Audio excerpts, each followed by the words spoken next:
So this morning, I'll make a Swiss Nigerian breakfast. Let me show you the ingredients. First of all, you need fresh fruit. I have pineapple, oroma, and banana. But if there's other ones like watermelon, you can pick as well. And I brought oats, but of course you can also use the oats you get in the market here. And then Hollandia yogurt. Call this Birchermüesli.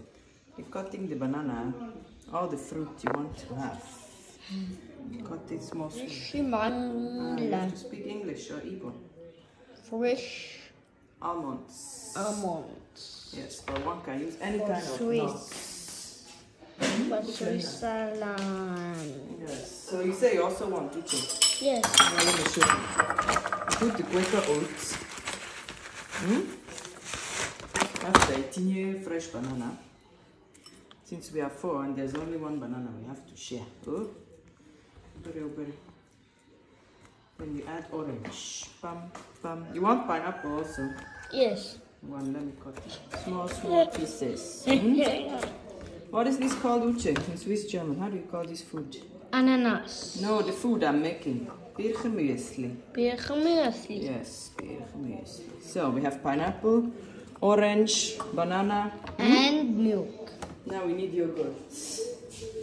Milk and yogurt. Milk and yogurt. Shake it. Shake it. Don't shake the phone. Just I'm shaking the milk. So we add the yogurt. Yogurt in it one. So we have added the oatmeal, the yogurt, the fresh fruit. We added some almonds, though one can also add granite or whatever they want. And in the end, I just added a tiny bit of honey to finish up. So this is Birchermüesli, our Swiss breakfast. Boys, help yourself. Where is spoon, oh?